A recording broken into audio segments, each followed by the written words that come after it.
इस movie Jack Snyder's Justice League की कहानी स्टार्टिंग भी उसी सीन से होती है जब सुपरमैन पर विलेन ने अटैक किया था और उन दोनों की फाइट दिखाई गई है जब सुपरमैन जोर से हिट होने की वजह से चिल्लाया था। वो चीख हर तरफ फैल गई थी, यहाँ तक कि वो चीख मदर बॉक्स तक भी पहुँच गई थी। अब ये मदर बॉक्स है क्या, ये मैं आपको बताती हूँ। ये दरअसल एक बहुत एडवांस मशीन है। इन बॉक्सेस को एपोक्लिप्स के एलियंस ने बनाया था ताकि वो अपने राजा को ये दे सकें और वो और ज्यादा पावरफुल हो सके। दरअसल मदर बॉक्स का ये कमाल था कि वो किसी भी प्लेनेट को एपोक्लिप्स की तरह बना सकती थी। अब जब एपोक्लिप्स के राजा के पास ये बॉक्सेस आ चुके थे तो वो चाहता था कि वो दुनिया में जाकर कब्जा कर ले और उसे भी अपने प्लेनेट जैसा बना दे। तो फिर वो तीनों के तीनों बॉक्सेस लेके दुनिया पर आया, यानी प्लेनेट अर्थ पर, और उसने वहाँ पर जाकर इन तीनों बॉक्सेस को मिला दिया, जिसकी वजह से इनकी पावर्स आपस में मिलकर और ज्यादा स्ट्रॉन्ग हो गई। वो दुनिया को तबाह करके अपना बनाने ही वाला था कि तभी वहाँ पर बहुत सारे सोल्जर्स और गॉड आ गए। उन लोगों ने एपोक्लिप्स के राजा को डराकर भगा दिया। जल्दी में उनके मदर बॉक्स यहीं पर रह गए। अब उस वक्त प्लेनेट अर्थ में 3 अलग अलग किंगडम्स थे। उन लोगों ने फैसला किया कि हर किंगडम एक बॉक्स अपने पास रख लेगा। उन किंगडम वालों ने इस बॉक्स का बहुत ख्याल रखा कि कहीं ये खुल ना जाए। उन लोगों ने इन बॉक्सेस को काफी सेफ जगह पर छुपाया हुआ था। आज तक कोई इन बॉक्सेस को हाथ नहीं लगा सका था और ना ये बॉक्सेस खराब हुए थे। इसी के साथ कई 100 साल, कई 1000 साल गुजर गए। उस बॉक्स की वजह से कोई तबाही नहीं हुई और ना ही कोई ऐसा आया जो उस बॉक्स को हिला सके अपनी जगह से। लेकिन फिर इस दुनिया में आया सुपरमैन। फिर अचानक से सुपरमैन की डेथ हो गई। किसी को इस बात का यकीन नहीं था और अचानक से इस चेंजिंग से उन बॉक्स में हलचल होना शुरू हो गई। वो बॉक्स अपने आप मूव करने लगे। उसी दौरान एक किंगडम के पास पड़ा हुआ बॉक्स खुल गया और उससे बाहर आया सींगों वाला एलियन, जो कि एपोक्लिप्स के राजा ने चुना था। लेकिन इस एलियन में और एपोक्लिप्स के राजा में कोई बहस हो गई थी और राजा ने इसे अपने प्लेनेट से ये कहते हुए निकाल दिया था कि जाओ, तुम तब तक इस प्लेनेट में नहीं आ सकते जब तक कि दूसरे प्लेनेट्स को ना जीत लाओ। और अब जबकि मदर बॉक्स से बाहर आ चुका था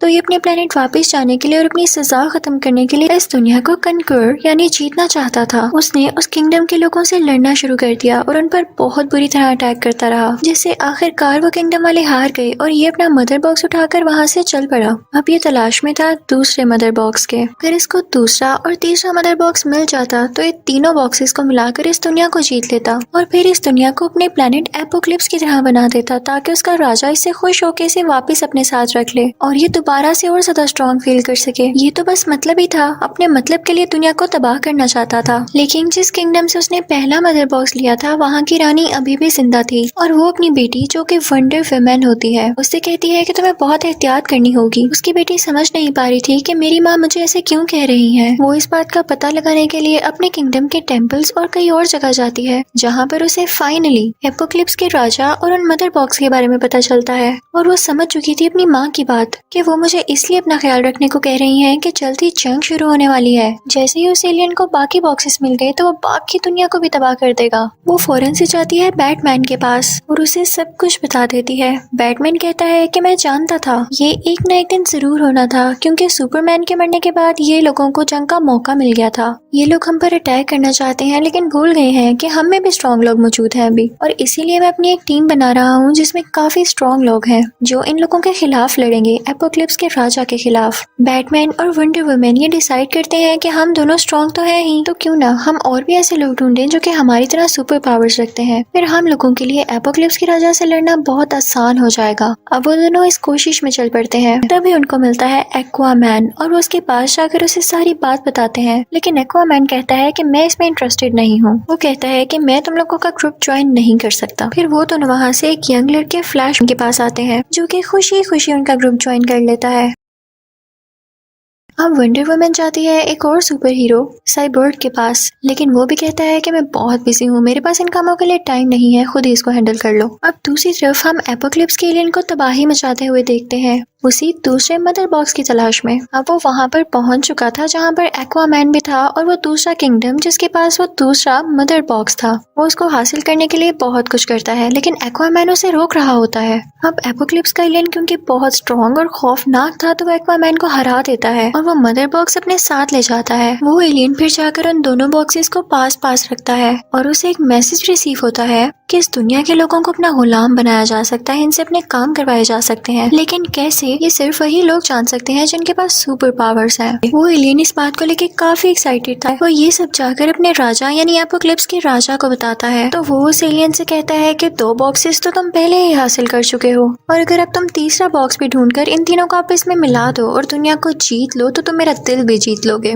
वाह, कितना मतलबी था एपोक्लिप्स का राजा। राजा उससे कहता है कि जैसे ही तुम वो तीनों बॉक्सेस हासिल कर लोगे तो मैं दुनिया पर आ जाऊंगा ताकि सब लोगों को अपना गुलाम बनाया जा सके और वो हमारे काम में रुकावट यानी हर्डल न बने। अब एपोक्लिप्स के उस एलियन को बहुत उम्मीद थी कि राजा मुझे वापस एपोक्लिप्स में बुला लेंगे, तो वो हर पॉसिबल कोशिश करता है उस बॉक्स को हासिल करने के लिए, लेकिन वो तीसरा बॉक्स कहाँ पर था किसी को कुछ पता नहीं था। इस बात की वजह से उस एलियन को गुस्सा आने लगता है। अब वो पहले और दूसरे बॉक्स के पास जाता है और उसके आसपास जितने भी लोग थे वो उनको किडनैप कर लेता है और पकड़ के अपने पास ले आता है। दरअसल ये लोग किसी लैब के मेंबर थे, उसी लैब के मेंबर जो कि इन मदर बॉक्स पर रिसर्च कर रही थी। इस लैब का हेड साइबर्ग का फादर था। वो एलियन उन सब लोगों से उस तीसरे बॉक्स के बारे में पूछने लगता है और बहुत गुस्सा करता है, लेकिन किसी को भी उस तीसरे बॉक्स के बारे में कुछ भी नहीं पता था। इवन वो तीसरा बॉक्स जहाँ पर पड़ा हुआ था इतने 1000 सालों से, वो अब वहाँ पर भी नहीं था, क्योंकि उसे अब ले गया था साइबर्ग जो कि लैब हेड का बेटा है। वो उस बॉक्स को कहीं पर छुपा देता है क्योंकि वो ये नहीं चाहता था कि वो एलियन ये बॉक्स ले जाए। अब दूसरी तरफ जब बैटमैन को ये पता चलता है तो वो वंडर वुमन और फ्लैश के साथ वहाँ पर आता है।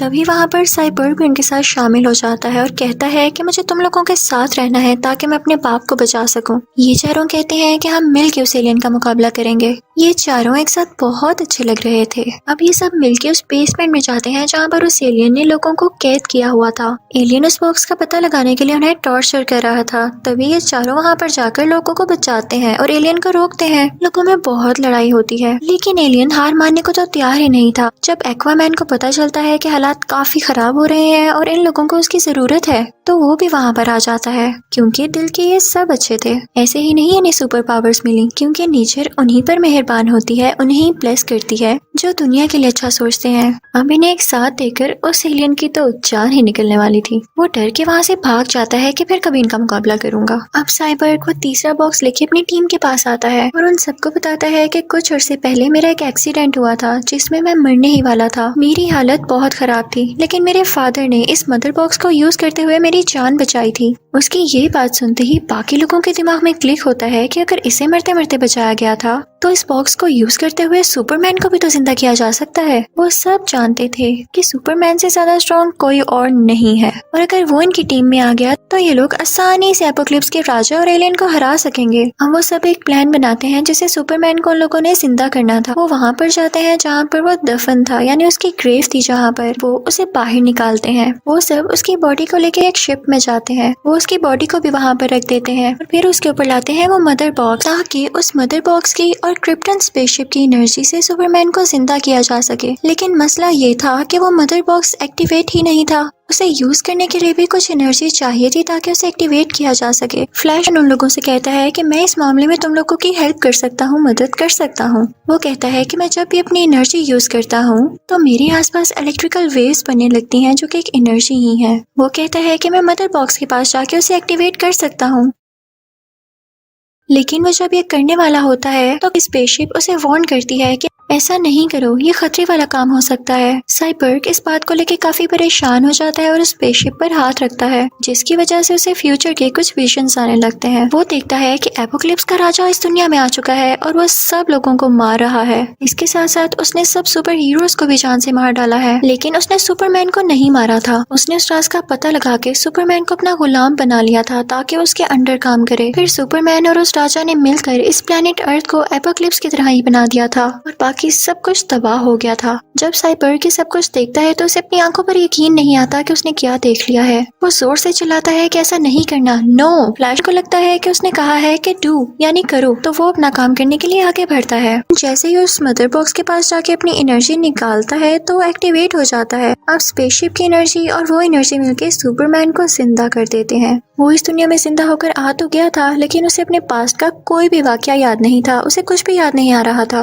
वो भी चीजों पर पर गौर कर ही रहा होता है कि उसके सामने साइबर्ग आ जाता है। साइबर्ग में चूंकि कुछ मशीनरी थी तो वो उसे खतरा समझ के उस पर शूट कर देती है ऑटोमेटिकली ही। सुपरमैन को बेशक कुछ याद नहीं था, लेकिन उसमें वो पावर अभी भी थी जब वो आंखों से अपनी लेजर निकाल सकता था। वो वही लेजर यूज करते हुए साइबर्ग पर अटैक करने लगता है। वो बाकी सब सुपर हीरोज पर भी अटैक करने लगता है और सब उसे रोकने लगते हैं, लेकिन वो इतना ज्यादा पावरफुल था कि कोई भी उसे रोक नहीं पा रहा था। तभी उसके सामने वो न्यूज रिपोर्टर आ जाती है जिसे वो शुरू में पसंद किया करता था, उससे प्यार किया करता था। वो जैसे ही उसे देखता है उसे सब कुछ आहिस्ता आहिस्ता याद आने लगता है और फिर वो लोग अपने घर आ जाते हैं जहाँ पर उसे सब कुछ याद आ जाता है कि वो असल में है क्या। अब दूसरी तरफ हम देखते हैं कि क्योंकि तीसरा मदर बॉक्स अब एक्टिवेट हो चुका था तो उसकी वेव्स एपोक्लिप्स के एलियन तक भी जा रही थी, जिसकी वजह से उसे पता चल जाता है कि ये है कहाँ पर, और वो वहाँ पर आ जाता है। दुनिया को तबाह होने से बचाने के लिए उस लैब का हेड इस बॉक्स को उठा के अपनी लैब में ले आता है। वो उस पर लेजर शूट करने लगता है, लेकिन उसकी वजह से उनकी अपनी ही डेथ हो जाती है। और तभी वहाँ पर आता है एपोक्लिप्स का एलियन और उस आखिरी बॉक्स को भी अपने साथ ले जाता है, जहाँ पर उस एलियन ने वो 2 मदर बॉक्स रखे हुए थे। उसने वहाँ पर एक शील्ड बनाई हुई थी जिसके अंदर कोई भी नहीं जा सकता था और इसीलिए साइबर्ग पे उन बॉक्सेस को ढूंढ नहीं पा रहा था, लोकेट नहीं कर पा रहा था। अब क्योंकि वो तीसरा बॉक्स इतना ज्यादा गर्म हो चुका था कि उसे ये लोग थर्मल मैप पर डिटेक्ट कर पा रहे थे, यानी इतनी हीट निकल रही थी उसमें से। सुपरमैन सोचता है कि मरते हुए उसका पुराना सूट तो तबाह हो चुका था, तो वो अब की बार अपने ड्रेस के लिए ब्लू की जगह ब्लैक कलर चूज करता है। दूसरी तरफ हम देखते हैं कि बाकी के सुपर हीरोज उस जगह पर पहुंच चुके थे जहाँ पर वो बॉक्स था और वो एलियन भी आ चुका था। सब लोग उस एलियन को ऐसा करने से रोकने लगते हैं और उसकी आर्मी पर अटैक करने लगते हैं। साइबर्ग उस एलियन को रोक रहा होता है कि कहीं वो तीनों बॉक्स को आपस में मिला न दे, लेकिन साइबर्ग यहाँ पर खुद को वीक महसूस करने लगता है क्योंकि उस एलियन से लड़ते लड़ते उसकी पावर कम रह गई थी। यहाँ पर फ्लैश तेजी से पूरे शहर में उड़ने लगता है ताकि वो चार्ज हो सके और अपनी पावर साइबर्ग को दे सके, लेकिन इसी दौरान ही उस पर एक डीमन अटैक कर देता है जिससे फ्लैशमैन की एनर्जी सारी की सारी वेस्ट हो जाती है और साइबर्ग को भी एनर्जी नहीं मिल पाती, जिसकी वजह से वो भी वीक ही रह जाता है। अब यहाँ पर तीनों मदर बॉक्स एक हो चुके थे, एक साथ मिल चुके थे, लेकिन तभी वहाँ पर सुपरमैन भी आ जाता है जो उस एलियन से काफी लड़ता है और उसे नीचे गिरा देता है, उसे काफी जख्मी कर देता है। लेकिन अब मदर बॉक्स मिलने की वजह से वहाँ पर बहुत बड़ा ब्लास्ट होता है और सारे के सारे सुपर हीरोज उसमें मारे जाते हैं। हमें बहुत दूर फ्लैश दिखाया जाता है, जहाँ पर धमाका हुआ था वो उस जगह से काफी दूर था क्योंकि वो शहर के दूसरी तरफ था। वो अभी भी जिंदा था और वो इतनी तेज स्पीड से उस जगह की तरफ बढ़ने लगता है, भागने लगता है। उसकी इलेक्ट्रिकल वेव्स की वजह से वो धमाका रिवर्स होने लगता है, टाइम पीछे की तरफ जाने लगता है। जैसे जैसे वो आगे बढ़ रहा था धमाका रिवर्स हो रहा था, जिसकी वजह से वो सब सुपर हीरोज वापस से जिंदा होने लगते हैं। और अब वो पहुंच जाता है सीधा साइबर्ग के पास, जहाँ पर उसने उन मदर बॉक्स को रोकने की कोशिश की थी। वो जाकर साइबर्ग को फौरन से अपनी पावर दे देता है और वो स्ट्रॉन्ग फील करने लगता है। साइबर्ग उन तीनों मदर बॉक्स को अलहदा कर देता है। सुपरमैन भी वहाँ पर आ जाता है और अपनी पावर से फाइनली उन तीनों बॉक्सेस को अलहदा कर देता है। लेकिन जब पहले ये तीनों मदर बॉक्स आपस में मिल रहे थे तभी वहाँ पर एक रास्ता खुल गया था, जिसकी मदद से एपोक्लिप्स का राजा इस दुनिया में आने वाला था, क्योंकि उसे लग रहा था कि अब सब कुछ उसके हाथ में आने वाला है। वो लोग इस बात का फायदा उठाते हैं और सुपरमैन उस एलियन को जोरदार पंच मार के उस रास्ते के जरिए उसके अपने प्लेनेट में वापस भेज देता है। इसी दौरान वंडर वुमन उस एलियन का सर काट देती है और उसकी डेड बॉडी एपोक्लिप्स के राजा के सामने जाकर गिरती है। इसी के साथ ही वो पोर्टल यानी वो रास्ता फौरन से अपने आप बंद हो जाता है। इस बात की वजह से एपोक्लिप्स के राजा को बहुत गुस्सा आता है क्योंकि उसका प्लान अब फेल हो चुका था और वो दुनिया में नहीं आ सकता था क्योंकि मदर बॉक्स डिस्ट्रॉय हो चुके थे। तो सारे के सारे सुपर हीरोज काफी खुश थे कि उन्होंने उसको डिफीट कर दिया था, उस राजा को और एलियन को हरा दिया था। सबसे बड़ी बात, उन्होंने दुनिया को बचा लिया था। बैटमैन सोचता है कि अगर कभी दोबारा उस एलियन ने, जो कि राजा दोबारा भी बना सकता है, हम पर अटैक करने की कोशिश की तो हमें तैयार रहना चाहिए। वो उसके लिए एक जगह देखता है जहाँ पर रहकर वो लोग ट्रेनिंग करने वाले थे। फिर हम देखते हैं कि इस काम को रोकने के लिए बैटमैन का एक दुश्मन एक आदमी से बात करता है कि तुम्हें बैटमैन को खत्म करना होगा, इस रास्ते से हटाना होगा। अब की बार बैटमैन को एक ख्वाब आता है, या यूं कह लें कि उसे भी विजन आता है कि सुपरमैन बहुत बुरा बन चुका है और एपोक्लिप्स का राजा इस दुनिया में फिर से आ चुका है और उन दोनों ने मिलकर दुनिया पर राज कर लिया है। लेकिन साथ ही वो अपने इस ख्वाब से जाग जाता है। वो बाहर जाकर देखता है तो वहाँ पर एक एलियन खड़ा होता है। वो कहता है कि मैं बहुत खतरनाक हूँ और मैं इस दुनिया में काफी अरसे से छुप कर रह रहा था, लेकिन अब मैंने सोचा है कि मैं आपकी टीम में आ जाऊँ, क्योंकि ये बात सच है कि एपोक्लिप्स का राजा यहाँ पर जरूर आएगा और मैं चाहता हूँ कि हम मिल के उसके खिलाफ लड़ें। और बस यहीं पर यह मूवी एंड हो जाती है। यानी हम फ्यूचर के बारे में कुछ नहीं कह सकते कि वो राजा दोबारा आएगा या नहीं और सुपरमैन बुरा बनेगा या नहीं। Thank you for watching.